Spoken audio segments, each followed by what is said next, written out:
votre engagement actif pour la sécurité nationale, la lutte contre les catastrophes naturelles et la préservation de nos ressources stratégiques font du Sénégal une nation armée pour mieux prendre en charge son destin.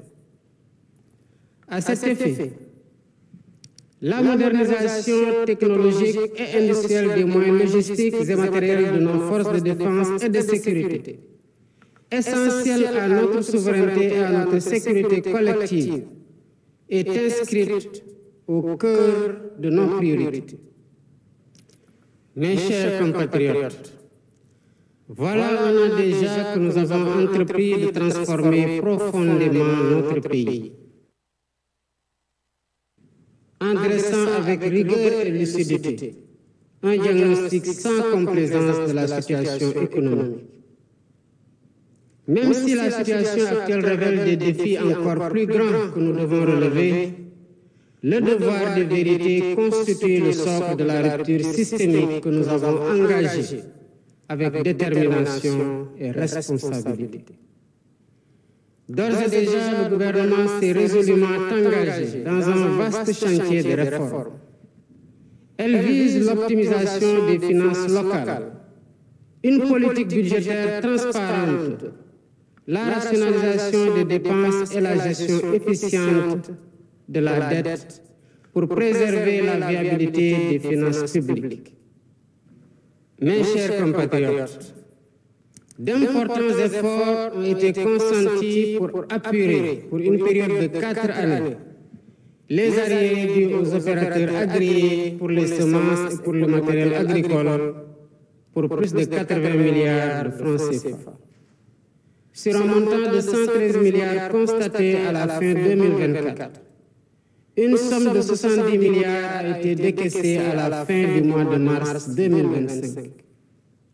Il en est de même du secteur des BTP, où des paiements sur des arriérés de 62 milliards ont été effectués et un montant de 66 milliards est prévu dans la loi de finances initiale 2025.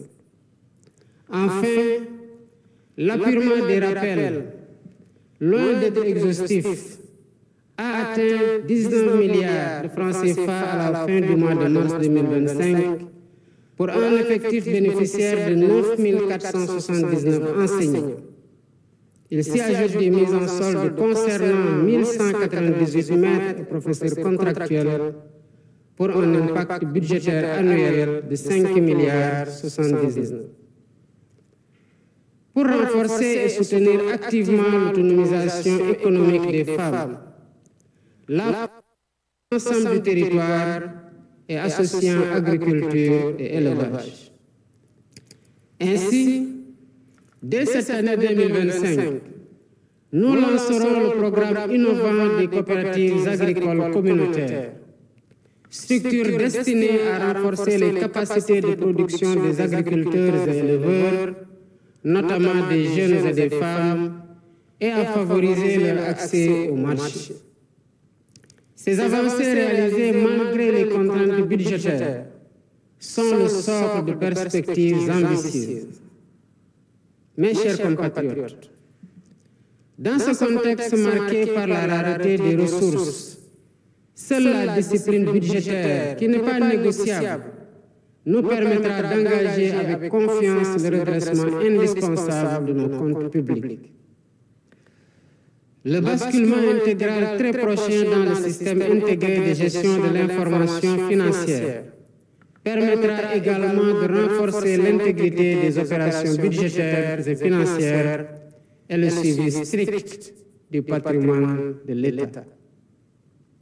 Cette stratégie se traduit par nos efforts constants pour alléger concrètement le coût de la vie, avec la baisse continue des prix des denrées de première nécessité, tout en préservant la qualité de vie des Sénégalais en matière de santé et d'environnement. Ces baisses, comme je l'avais annoncé récemment, se poursuivront par la grâce de Dieu. Avec l'entrée récente de notre pays dans l'ère de la production pétrolière et gazière, nous veillerons à ce que les ressources stratégiques soit exploité dans la transparence et le respect absolu de l'environnement pour le bénéfice du peuple sénégalais. Dans le cadre de la réappropriation de nos ressources, le processus de renégociation des contrats suit son cours normal. Les résultats obtenus à ce stade sont plus que satisfaisants. Ils seront communiqués à temps opportun au peuple sénégalais.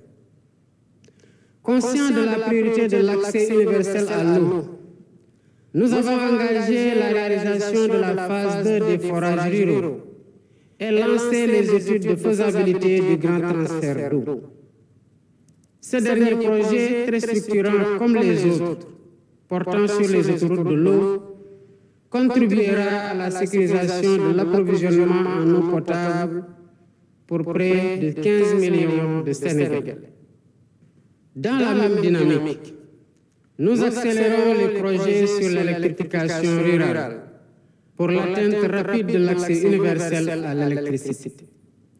Pour ce faire, nous veillons rigoureusement à la bonne exécution des chantiers, afin que les délais soient respectés et les coûts maîtrisés, notamment grâce à la renégociation de contrats majeurs permettant l'électrification d'environ 2740 localités supplémentaires. S'agissant du foncier, il a fait l'objet d'un audit inédit ayant conduit à des mesures correctives qui sont en cours de mise en œuvre. Désormais, la gestion du patrimoine foncier se fait avec rigueur, transparence et responsabilité, mettant ainsi progressivement un terme aux pratiques de bradage des terres, tout en garantissant une répartition juste et équitable des ressources nationales. Cette dynamique sera poursuivie avec la relance des concertations sur la délicate, mais nécessaire et inéluctable réforme foncière. Mes chers compatriotes, les efforts déployés pour la mise en œuvre des accords de paix en Casamance sont le témoin de notre attachement à notre vivre ensemble, à notre fraternité restaurée et à l'unité profonde de la nation sénégalaise. Avec le plan Diomaye pour la Casamance, nous avons engagé un processus irréversible de réconciliation et de retour digne des populations déplacées. Notre vivre ensemble fondé sur des valeurs cardinales constitue notre trésor commun. C'est pourquoi la cohésion nationale demeure ma seule et unique boussole. Convaincu que la solidité d'une nation se mesure aussi par sa capacité à dialoguer, j'accorde une importance particulière au dialogue social et à la concertation permanente avec toutes les composantes de notre société. C'est pourquoi j'ai récemment instruit le Premier ministre, M. Ousmane Sonko, d'organiser la grande concertation nationale avec les partenaires sociaux, avec les autorités religieuses et coutumières, la société civile, le secteur privé et l'ensemble des forces vives de la nation. Nous poursuivons sans relâche cette démarche participative et inclusive. Ainsi, nous matérialisons notre engagement à garantir une cohésion nationale toujours renforcée, fondement indispensable du Sénégal juste, solidaire et prospère auquel nous aspirons tous. Il me plaît ainsi d'informer le peuple sénégalais que les lois sur la transparence sont finalisées et mises dans le circuit pour leur examen prochain au Conseil des ministres. Par ailleurs, les travaux du comité ad hoc chargé de la mise en œuvre des consensus issus des assises de la justice se poursuivent sereinement.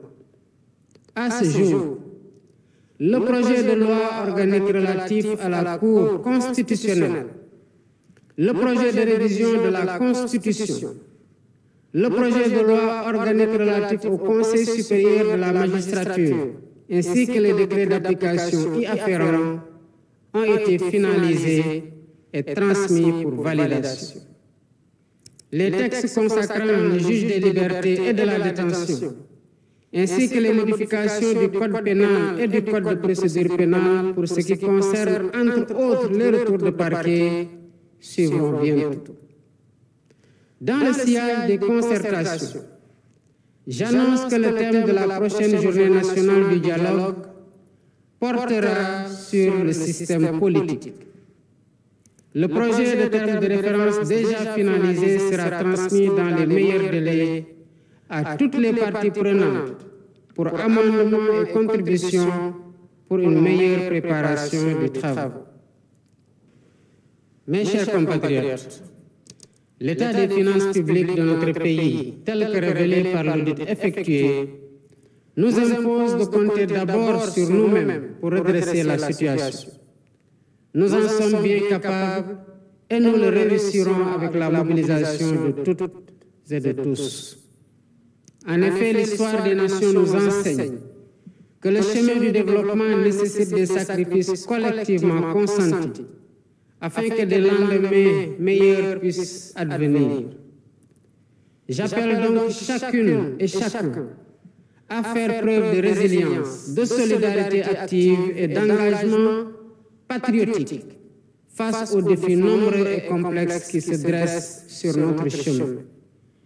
Regardez dans la même direction. Celle du proche avenir de nos enfants doit être l'horizon fédérateur de toutes nos énergies.